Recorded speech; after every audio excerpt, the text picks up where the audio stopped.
Good afternoon, everybody. Welcome back to the Real Estate Rundown. Today, I have the dubious honor of having Michael Vann on the show. I'd like to welcome you, Michael. Thank you for joining us. I appreciate you having me on the show, man. Thank you. So Michael has got a background in construction. He worked his way through college, but he's gotten into medical device sales. He's been in that industry for about 15 years. Since then, he's been able to transition not only into passive income through multifamily, but he's actually, in the last year or two, has been able to, with a couple of partners, form Trident Capital and move into the GP portion of the game. So, Michael, tell us a little bit about your early journey that took you through kind of the ranks and brought you to kind of where you're at today. Early on in my career, kind of how I came across real estate investing is, I was in pharmaceutical sales, was my second job after college. And, the pharmaceutical industry is known for going through frequent layoffs, right? And so after making it through a round of layoffs one day, I was like, wow, I need to do something to get a little bit more security. I was scouring the internet and late night infomercials comes on and you see the palm trees and the big house and cars and how this guy named Carlton Sheets is telling you can buy real estate with no money down and make millions and blah, blah, blah. And, so I figured there's at least a little truth somewhere in there. I ordered this course and like a lot of people, put it on the shelf and let it collect dust. And so until the next year, whenever I had to sit by the phone waiting for another round of phone calls to see if I was going to make it through or not. So fortunately, I guess I made it through that round as well. But that really, upped my commitment level. I'm like, okay, third time may not be a charm. So I got the course out, dusted it off, and read all the material, and siphoned through what I thought applied to me. I had a good paying job, so I had money. It wasn't like I had to go do the no money down strategies and all that kind of stuff. So went out driving for dollars and found a duplex. That was my very first property I ever bought. So bought a duplex, bought a single family house after that, and quickly realized I'm not a landlord, man. Even though I have done all kinds of stuff, everything there is to do in the construction industry, it seems, tenants and toilets are not my gig. Yeah. So I actually had changed jobs, and this is when I was living in Arkansas. So I changed jobs and moved to Texas. And so when I did, had I been, more educated, I probably would have kept those houses or the duplex in that house and just rented it, long distance because my family was from there. And so, but I didn't. I sold them to another investor and moved on. So was in Texas for about a year. I got promoted and moved here to Missouri. And that was about the time, 2005, all the flipping shows were getting really big, and I had a construction background. Like, man, I'm going to do that. I want to make, 10, 20, 30 grand a pop after I flip these houses. So after I lived here for about a year or so in Springfield, I kind of researched the market and started buying some houses, doing some flips and making some decent money. And I was like, all on the side because I still have my day job. So, but luckily I know enough about construction to hire contractors and not get, the wool pulled over my eyes, and I can keep them in line and make sure the budget stays where it needs to be and all that. So did that, had a few successful flips, and then 2008 hits, and all of a sudden no one can get credit anymore. I'm like, well, wow, if no one can get credit about my flips, then I'm going to stop flipping. And, once again, this goes to not being educated. Had I been more educated at the time, I would have started buying houses hand over fist for pennies on the dollar, renting them out, and just letting them wait for the market to turn and appreciate again. But that's the power of ongoing education. Is you got to keep educating yourself all the time. I didn't know that, and so as time went on, the next 12 to 15 months, I was educating myself and realized, oh no, I'm making a huge mistake by not being back in the market. So I put all the feelers out to all my old connections, the brokers, the realtors, bankers, friends, and came across a 16-unit bank-owned property. Besides the flips and the little duplex in the house, this was the first property I really bought. And so I need to say I was a little nervous. And so negotiated this deal and got a great deal on it. Bought it 16 units. It was $450,000. They were 5-year-old townhomes, just built by the builder, managed by the builder, and mismanaged by the builder. So when I took it over, there were 2 tenants and neither of them were paying. So put a little bit of money in that, kind of got it spruced back up and rented it out. Held it for a while, for about 7 years almost, and along the way continued to buy other small multifamily 4s, 5s, 6s. Bought a 27-unit package of single-family homes from another investor, a guy who was actually buying for pennies on the dollar during the downturn. Bought it from him for 85 cents on the dollar. Put in place a lease purchase program for homeowners get into a house. I'm not the kind of guy who wants to churn down payment money and take advantage of people, so I really made sure we were helping people who were on the verge of getting into a home actually get into a home. And we actually got several people into home ownership, and so the rest of the houses were really they were more in rental neighborhoods anyway, so we just kept them in the rental portfolio. But throughout this whole process, I'm still working my job and I have a property management company, that is managing all my stuff. And then, even in the medical device industry, there are those times where you have to sit through those round of phone calls and see if you're going to have a job or not. And I, realized that no job is safe. And even though I've got this rental portfolio now that I've built up, about $6 million worth of stuff, to be able to replace my income, and, the blessing and curse about a good job is it takes a lot of money to replace your income. So I needed to go faster, and I'm not getting any younger. You can tell by the gray in my beard. So I needed to figure out a way to scale up. So that's when syndication came into play. I never really had heard of it. Never even heard of a podcast, in 2017, and started listening to a few. That's how I discovered the mentorship program, syndication, the whole works, and joined the mentorship program in 2017. After I'd sold that 16 unit in 2017, bought it for $450, sold it for $780, and 1031 that into a 55-unit apartment complex. Did that in just before, about 26 days before that deadline of being able to do accelerated depreciation. Oh, so, no. I didn't get to take advantage of that. Yeah, I did not get to take advantage of that. But November of that year, I joined, I vetted a lot of these mentorship programs and decided I wanted to join this program. And I joined the program not necessarily to learn about the fundamentals of real estate, because I pretty well learned that over the years. I joined it for 3 reasons, really. One, to first and foremost be around people who were doing what I wanted to do and were at the level I wanted to be, and be able to learn from them, network with them. 2, to form partnerships with people who were where I needed to be, because you get a partner with experience as far as Fannie, Freddie lending, things like that. And it's good and a good idea to have someone with experience when you start taking other people's money to do a syndication anyway. And then 3, I joined the group because you were supposed to be able to raise capital from within the group, and we did for some of our deals. And so joined that mentorship program, met several different partners, and then Rodney and Carl and I always got along well. We always, at the networking events, and talked a lot and had a lot of common interests, and we decided to do a deal together. So we started to look in 2018 to find a deal to do together.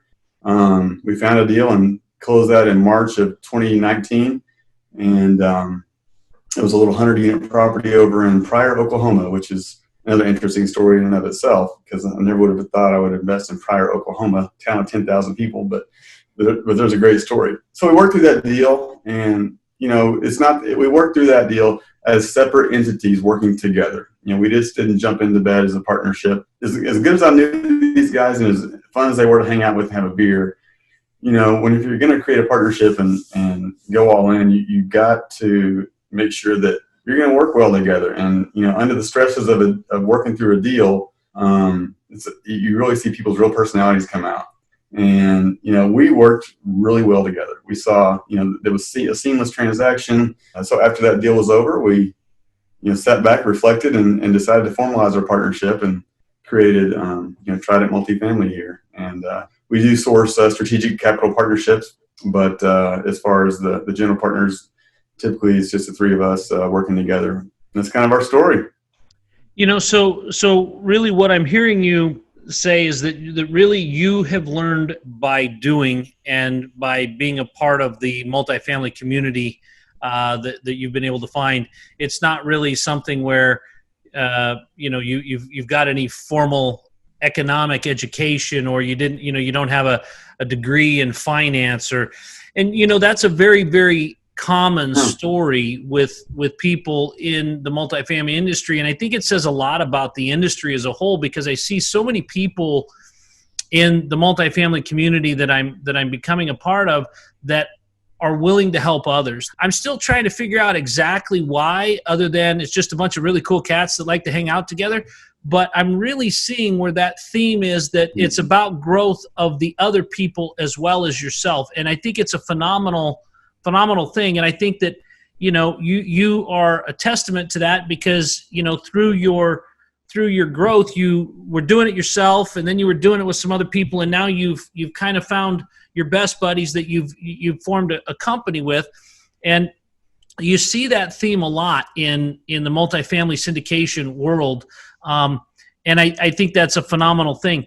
What would you say is probably the number one skill that, through all of your fixing and flipping and buying and holding and, BRRR and all the other things that you've done, what is the one skill that has helped you the most in getting to where you're at? Wow.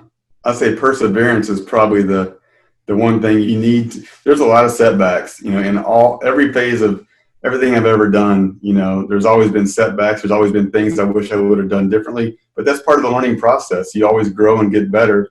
And as long as you don't sit there and wallow in your pity, but instead take that and use it to propel yourself forward and persevere through those hard times, then you're going to grow. And, you really hit it on the head earlier when you were talking about the abundance mindset of people in the multifamily syndication community, and really even real estate in general for the most part. But specifically in the syndication world, there seems to be just a pure abundance mindset with basically everybody that you come across, and everybody's always willing to help each other. And, you may find yourself competing against someone that you've helped in the past on a deal, but hey, that's part of the game. After the deal's over, you can go have a beer and just not during the deal. After That's right. But right. But yeah, I think perseverance is one of the big things that you have to have a strong will and be resourceful and just find a way to get through it. Now, do you see, Mike, do you see yourself transitioning out of the medical field? Are you trying to replace your job, or are you happy having two streams of income and knowing that you got people that appreciate you in the medical device world, and then you've got your partnership on the side that's going to create that retirement wealth? Or what's your plan long term there? Yeah, I really enjoy what I do. I really feel blessed to be able to help as many people as we do. But yeah, I mean, it's something you can't burn a candle at both ends forever. And so there's a lot of sacrifice that you make by having really two full-time jobs. And yes, so the short answer is yes, I am looking to replace my income, hopefully in the next 2 to 3 years, to be able to just do real estate full-time. Mike, when you and your partners are looking for a deal, you guys mainly do multifamily value add. What is it about a deal that really makes, one that tried it really wants to bring into the fold? What characteristics does it have? Well, first of all, it has to be in a market that's got good solid market fundamentals as far as income and job growth, population growth, job diversity. We don't like to see more than 25% of an industry responsible for jobs in the market. Good schools, low crime. That's really some of the basics there from the market standpoint. From the deal standpoint, we like mostly C+, B- are really our sweet spot, and we like those that are already stabilized, 85% occupied or better, ready for agency debt. We've done some bridge deals where they need a little bit more capex and so forth, but we we don't look for distressed assets, at least not at this point. Those require a lot more time and effort, and it's just something we're not focusing on right now. But I think there's definitely a lot more opportunity sometimes in those types of assets, but something we're not looking at now. But yeah, so mostly 85% or better occupied, 80% anyway occupied or better, and like I said, in a strong market, and we like them to be cash flowing. We don't like to speculate on our investment returns. We like to see cash flow from day one, and then as we force appreciation with a significant upside as well. So, Mike, as you've transitioned from being one of the syndicators, one of the people in the LP that's contributing the capital, into where Trident is now the GP, what's been the biggest change for you as far as what you're seeing, what you're doing, what activities you're involved in? I mean, what's the seat look like at the top? I guess a chessboard, so to speak. You're managing a lot of different players, all at once, and you're not as much doing as you are managing. You're managing investor relationships, you're managing banking relationships, you're managing legal relationships, property management relationships. There's just a lot of relationship and expectation management. It's kind of like that on the job site. When you ask the plumber who's making all the money, he'll say it's the concrete guy. So you go ask the concrete guy, hey, who's making all the money? He says, oh man, it's the roofer. He's killing it. The roofer swears to God it's the painter. Is there really? There's a lot more work, right? There's a lot more. Obviously, the buck stops with you as the GP. But is it all that it's sexed up to be? Is it the cat's meow to be the GP? Well, if you get paid by the hour, then no. It's somewhat of a labor of love.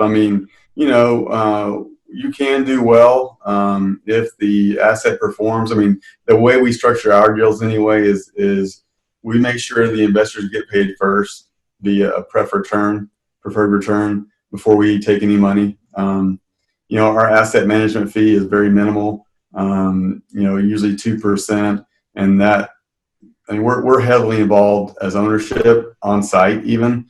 And so that, like I said, if you get paid by the hour, it's you might as well go work at McDonald's. But there's something to be said about being the captain of the ship, right?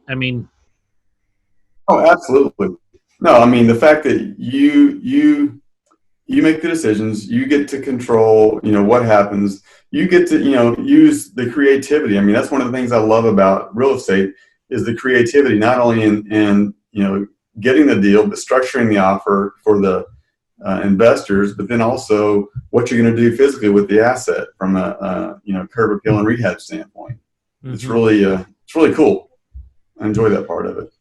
So what is unexpected that you didn't expect when you knew that you were wanting to transition from LP to GP? What's the unexpected thing that you didn't think was part of the deal? Well, I guess there's a lot of things, but primarily is you can't always know everything. You always have to be prepared for the unexpected, because no matter how thorough your due diligence is, no matter how much you think you got this locked down, there's always going to be something that happens that you did not expect. We had 5 slab leaks in the first 2 months on the last property we bought. No one expected that. And we dealt with it. But on the one before that, there was people that we were presented leases that weren't really like they were made out to be. So we had to deal with a lot of tenants that really shouldn't have been there, that were. Expect the unexpected, know it's going to be there, but then, like I said earlier, persevere through it. Yeah. And I think that's a common thing that, people come to real estate and they either get analysis paralysis or they jump in and they don't have the problem solving ability, because, that's one of the things that I know and love about real estate is every day there's another opportunity to exercise your expertise, but it's all in how you frame the question, right?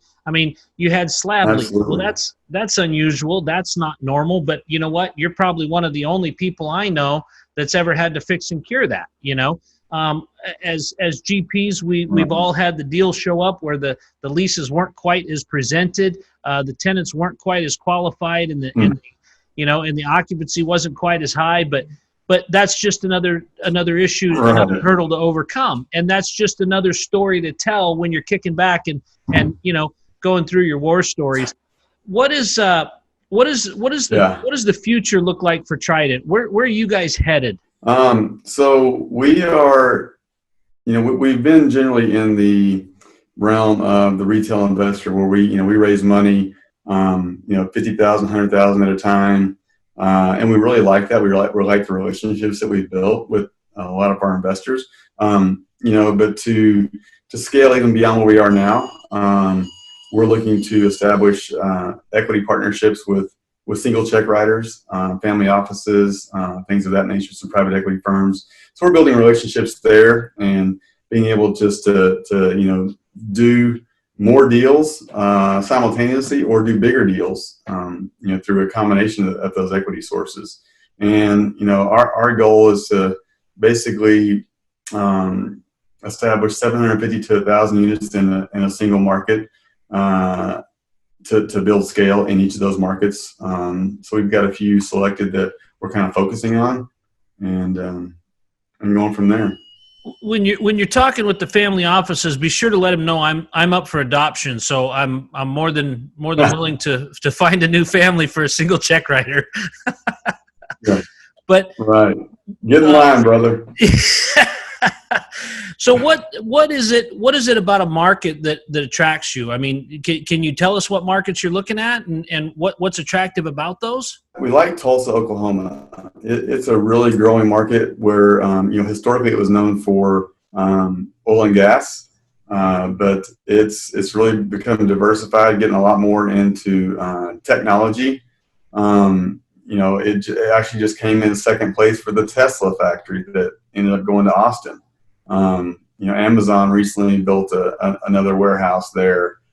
So it's really diversified its economy as well. And they have a city leadership in place that's really honed in on bringing in outside corporations, and rolling out the red carpet for them through a variety of tax incentives and other things that help attract them and their jobs to the area. These are mid to high paying jobs as well. So that's a market we like. We really like the Huntsville, Alabama market. We don't have a deal there yet. We actually just lost on a deal best and final a couple weeks ago. But that's another market that we really like that is, a lot of technology down there. It's kind of a young Austin, so to speak. And I think you're going to see a shift in the markets as we've gone through COVID, as we've, seen the different governmental boards, the governmental bodies do what they do to deal with this crisis. I think you're going to see a lot of the multifamily players like yourself kind of really gravitate toward pro-landlord, but also pro-growth, with a positive tax spin, not just for landlords, but for people moving there as well. Because, as Tesla made a really big point about it, we're moving out of LA, we're moving out of California because we can't afford to be here. We cannot be competitive if we've got to pay the taxes. Right. And I think it's important that, as you're looking at that, you're looking at the leadership, like you mentioned, the leadership that's in place in these towns, in these cities, and how they visualize where they're growing and what's going to attract new jobs. There's only so much sunshine and sand that you can sell in California, and pretty soon it's the rest that it has to offer that becomes part of the problem. What do you see with coming out of COVID? What do you see lending doing? Do you see lending changing at all? Are you seeing things change on your side? Well, we have seen some changes in regards to holdbacks. So that now initially they were wanting you to hold 12 months of principal, interest, insurance, taxes, all in escrow for a year. And they've shortened that timeline to 9 months now. But if there's a resurgence again and the economy starts to go south again, then we can see that tighten back up as well. But the rates are still low. I mean, I don't foresee rates going up anytime soon. One thing I do think is going to happen is I feel that people will be moving away from these highly densely populated cities, more into the, I guess, suburbs, so to speak, just to kind of get away from this whole COVID mess, And the good news is you've got that deal in important. Pryor, Oklahoma. Right. Yeah. I don't know if they'll move that far out, but yeah, that was a deal. Actually, Google actually built a data center or a server farm there. One of the 7, I believe, in the country. They've injected about $2 billion into that economy, and you can't find a place to live within 20 miles of there. So it's been a really great little cash cow for us. Yeah. I heard that they're doing that in another location in Sisters, Oregon, and it's the same thing. Mobile home spaces, RV spaces, have gone to $700 a month because, they're putting in these server farms, and I don't have the technical experience to tell you what that is, but I did the math real quick, and if it's a town of 10,000 and you got 100 units, you have housing for 1% of the population. I think that would be on my resume that I house 1% of one town. That's a pretty impressive stat. Exactly. There. So, for the people that are getting started, which a lot of my audience is trying to figure out how to make the move from single family to multifamily, what would be the one piece of advice that you'd give them about what to do, about how to whether that's partner up, whether that's join a syndication, whether that's, try and do it yourself. I mean, you jumped out and bought a 16 unit all by yourself. Is that the way to go? What would you recommend for the guy trying to get out of single family into multi? Well, like you mentioned earlier, there's a lot of analysis paralysis in folks, and you see people that they'll go to seminars and do all these boot camps and stuff like that, but they'll never buy anything. And I think that is the one thing that you have to do is shift your mindset, take action, and educate yourself. Because if you're educated, you can feel more confident in your decision making, and then that allows you to take action. But even more so than that, if you want to get really confident, go find a partner. Find a partner that's done it, that you can add value to, and whether that's being boots on the ground, whether that's bringing capital to the deal, whatever the case may be. Find a partnership where you can add value, even as a new person. And then going through that process will give you the confidence to go out and do it on your own. Or if you're wanting to get into syndication, I suggest getting in as a passive investor in 2 or 3 different deals with even different sponsors, just so you can see how each sponsorship group runs their deal, what kind of assumptions they make, why they make those assumptions, how they do their investor relations. Do they actually, does their asset actually perform to their pro forma? And learn from those. And then, if you see that you like one or all those different syndicators, tell them you like to KP on one of their deals if you have a balance sheet that you can do that. If not, tell them you like to raise money for them and be part of the general partnership. There's different ways to get involved, but you have to put yourself out there. You have to educate yourself, and most importantly, you got to take action. I see that there's a lot of people that ask, well, what can I do? How can I do it? And I think you hit the nail on the head. Find what you're good at. I think with your medical sales background, number one, you probably got the network, and number two, you've learned to talk to people because you're trying to talk your way into doctor's office all day long. Now you're just trying to talk to people about something else you're passionate about. But being able to identify what you're good at, go after that, and bring that to the deal, because again, that's the syndication world, man. I have the deal, but I need some money. I've got some money, but I need a deal. I've got a management company, but we need some stuff to work with. And just everybody bringing that together is what I think is fascinating. But everybody just seems to do what they do well and really be okay with working with the other people that do their part well. And it's just kind of a fluid dance that I see happen all the time. And so I would definitely agree with you that if you get in where you fit in, you're always going to find a spot if you're willing to do some work to learn more, to be more, to understand more, because I've always seen in the syndication world where people are willing to take the time to mentor and to bring you along and to educate you. One last question: where can everybody find Trident Multifamily and you in the the World Wide Web? Where are you at? So you can visit our website, tridentmultifamily.com. Send me an email at mike@tridentmultifamily.com. You can follow us on social media, LinkedIn, Facebook. We've got educational content we try to publish there as well. Give me a call, 417-576-8850. Love to talk to anybody about real estate, how you can get involved with us. I love it, man. Just absolutely an open book. And, you know, it's so nice and it's so refreshing with all the years I've got in business of everybody trying to keep their stuff secret and not wanting to have the time for the other person. Mike, not only have you shared your time with me, with my listeners, you've actually put yourself out there for others and been a mentor and a trainer, and it shows, and I really do appreciate the time. So guys, look up Mike and his partners at tridentmultifamily.com or find him on the web, any of the social medias, and then he'll give you his phone number again. Just replay it and you can hear it again. So Mike, I really appreciate you coming by the Real Estate Rundown. I appreciate your time. Thank you so much for the insight. Guys, join us again as we bring you another episode with another fantastic person that's got a great story like Mike's that can give some knowledge to us and some insight. So thanks again, Mike. Thank you, Shannon. Appreciate it.